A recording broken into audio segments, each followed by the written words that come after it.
माता दुर्गा ने कब जो है दुर्गा रूप धारण किया था।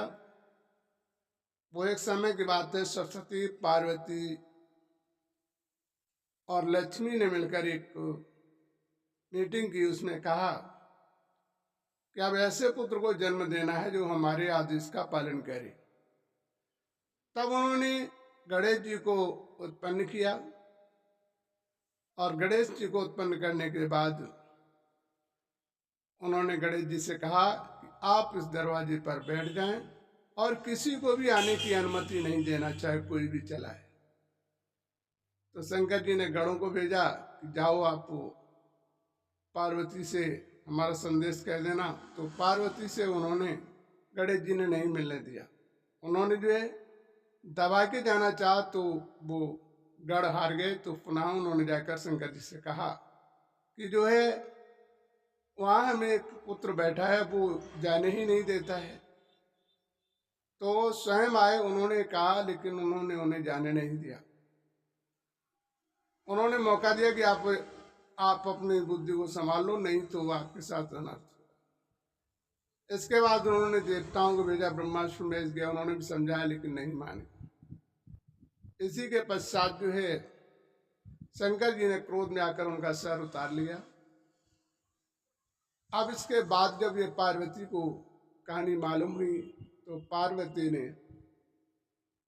जो शिव, जिसे आशक्ति कहते हैं, जिसे भगवती कहते हैं, उनका स्मरण किया और वहीं पर दुर्गा रूप धारण किया था।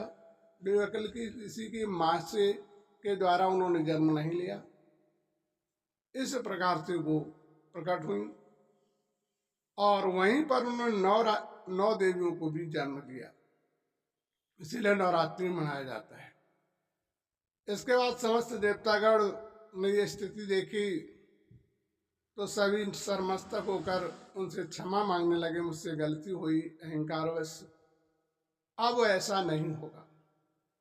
जब उन सभी ने इस प्रकार से स्तुति की तो माता दुर्गा शांत होकर उनसे कहा कि पुनः गणेश जी को तुम जीवित कर दें। विष्णु जी वहां से चले सर लाने के लिए, पर सावत हाथी को श्राप लगा था जिस कारण उसे पृथ्वी पर जन्म लेना पड़ा। विष्णु जी ने सोचा है कि एक साथ 2 कार्य को पूरा कर दें। जैसे देखा उस हाथी के पास वो बच्चा पड़ा था, उस बच्चे का सर काट के उन्होंने जो है शंकर जी को दिया। शंकर जी ने वो सर गणेश जी को लगा दिया। इस प्रकार से गणेश जी पुनः जीवित हुए और गणेश जी ने सभी देवताओं को भी प्रणाम किया, अपने पिता को भी प्रणाम किया और अपनी माता को भी सर नवाया। फिर वहाँ देवताओं ने वरदान दिया कि जाओ सर्वप्रथम पूजा आपकी होगी, इसके बाद किसी की पूजा हुआ करेगी। उसी समय गणेश जी को ये वरदान मिला था। माताओं ने उन्हें वरदान दिया कि जाओ तुम सदा कोई संकट समस्याओं में पड़ेगा तो तुम चाहे मनुष्य हो चाहे देवता, सभी के संकट हरने का कार्य तुम किया करोगे।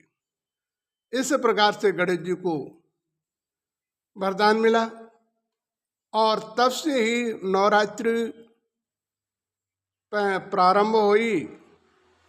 लेकिन लोग पार्वती को ही दुर्गा मानने लगे, बल्कि दुर्गा अलग है, पार्वती अलग है।